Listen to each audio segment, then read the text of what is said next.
Hey guys, let's get more news about Miami Heat, but first, don't forget to subscribe to the channel and leave a like. Cavaliers exposed major Heat roster flaws that adding a star won't fix. The Miami Heat's playoff loss to the Cleveland Cavaliers exposed glaring weaknesses in their roster construction. While Tyler Herro's defensive limitations grabbed headlines, the real issue runs deeper. The Heat lack the high-end talent and specialized role players needed to compete with the East's elite. A look at what the Heat should take away from their first-round loss.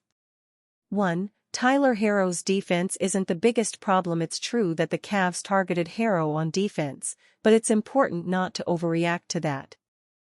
Herro isn't the problem, he's a gifted shotmaker whose offensive value outweighs his defensive shortcomings. But Miami doesn't have the personnel to cover for him. Kel'el Ware was just as bad in Miami's playoff series and was hunted in pick-and-rolls whenever he was on the floor. Eventually, he was limited to token stints to open up each half. Miami is missing a Jarrett Allen to their Evan Mobley. Bam Adebayo can only do so much. Ware can develop into that player, but it will take time. 2. The Heat can't talk themselves into having depth. Coach Erik Spoelstra spoke often about the team's depth, but the Heat's depth is a mirage. Their rotation pieces are interchangeable in the worst way, a bunch of guys who don't excel at anything in particular. Where are the dead-eye shooters? The lockdown perimeter defenders? The microwave scorers? The rebounders? When Cleveland was bringing Ty Jerome and DeAndre Hunter off its bench, Miami's first subs were Pelle Larsson and Haywood Highsmith. There's a difference. Miami has a hodgepodge of okay players, none of whom separated themselves from the pack this season. Adding one or two high-end rotation players will be key. 3. They need a number one scoring option to bring everything together. This isn't about culture or development anymore. The Heat need legitimate talent infusions. They're missing that true number one option to take pressure off Herro and Adebayo. Donovan Mitchell's impact in Cleveland illustrates what Miami is lacking, a go-to scorer who commands defensive attention and elevates everyone around him. Add a top 20 scorer to the mix, and Herro and Adebayo's contributions won't be overshadowed by their limitations. Heat should avoid trading Terry Rozier this offseason for head-scratching decision. In what should go down as one of the worst acquisitions in Miami Heat history, the Terry Rozier experience was a failure. Back when Pat Riley and company traded for the services of Rozier prior to the 2024 trade deadline, the once polarizing scoring guard was in the midst of a career year. He put up 23.2 points, 6.6 assists, 3.9 rebounds and 1.1 steals per game on nearly 46% shooting and 36% from three-point range in 30 games for the Charlotte Hornets that season. Unfortunately, the Heat received a shell of that version of Rozier immediately after. Those stats have plummeted to 10.6 points, 3.7 rebounds, and 2.6 assists on abysmal 39% shooting and 29.5% from deep in his first full season with the Heat this year. His initial stint post-trade last season in Miami showed some flashes. There was a 5-game stretch where Rozier averaged nearly 30 points, until a sudden neck injury derailed the closing stretch of his season. He made a full recovery to come back healthy at the start of this 2024-25 campaign, and was even slated as the Heat's starting point guard on opening night. But it didn't last long.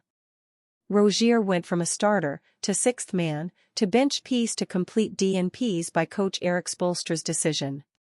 He did not receive a single minute of playing time in any of the Heat's play-in matchups or first round versus the Cleveland Cavaliers.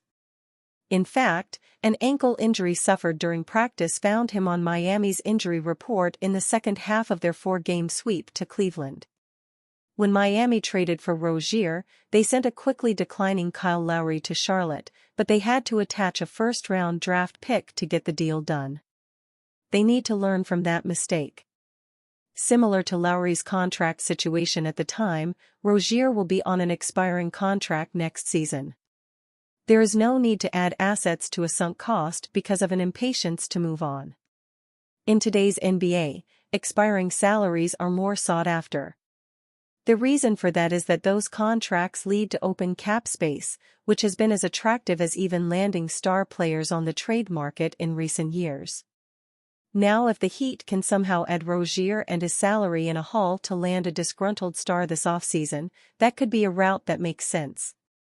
Kevin Durant and Giannis Antetokounmpo are each expected to be the biggest names available on the market, and the Heat have the salaries, young players, and up to 3 tradable first-rounders to put together a respectable package.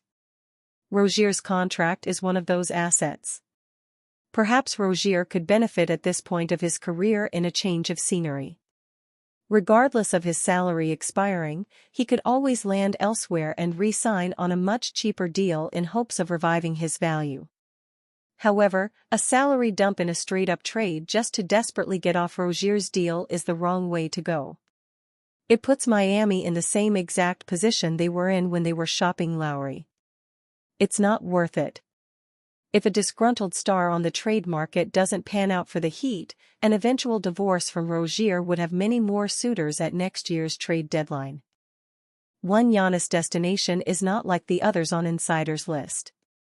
The Giannis Antetokounmpo trade sweepstakes appear to be in full swing. Many reports indicate teams like the San Antonio Spurs, Oklahoma City Thunder, Golden State Warriors and Houston Rockets have been linked to Giannis. However, Howard Beck of The Ringer listed some destinations for Giannis, which included big market cities like Chicago, Miami, New York and Los Angeles. Chicago? Beck did note that Houston should have come up. Still, this list is clearly connected to market size, which Beck notes appeals to Giannis. Do all of these teams actually have a shot at Giannis? On one hand, these rumors make sense. Giannis has spent his entire 12-year career in Milwaukee and could be seeking the glamour of a big city. It's also easy to land other stars in a bigger market.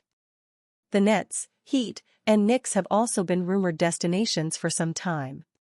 While there have been rumblings about the Lakers, they don't have the assets needed to pull off a trade for Giannis. Additionally, after the Luka Doncic trade, Giannis joked about all the international stars going to big markets. Maybe this was him hinting at his trade preference after all. While it's easy to see why a star would prefer a bigger market, many of these rumored destinations don't make sense. Chicago, in particular, is puzzling. They'd have to gut their young core and future assets to pull off a trade. Moreover, they haven't had much success in the past decade or been linked to Giannis before. Similarly, the Clippers and Lakers don't have the assets to pull off a trade. The Heat wouldn't offer Giannis the best chance to compete for a title, especially after gutting their assets to land him. It would take a monumental offer for the Knicks to trade for Giannis. Although Brooklyn is armed with assets, they would have to either sign or trade for another star to compete.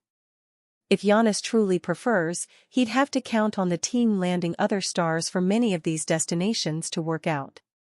Teams like the Thunder and Spurs can make better offers for Giannis while giving him a better chance to compete.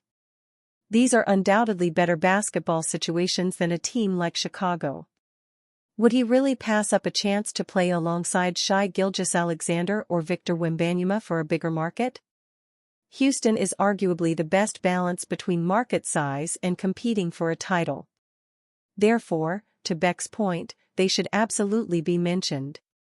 While it's unclear if the Warriors could make a competitive offer for Giannis, the Bay Area is a pretty big market, and a duo of Giannis and Stephen Curry would automatically compete for a title.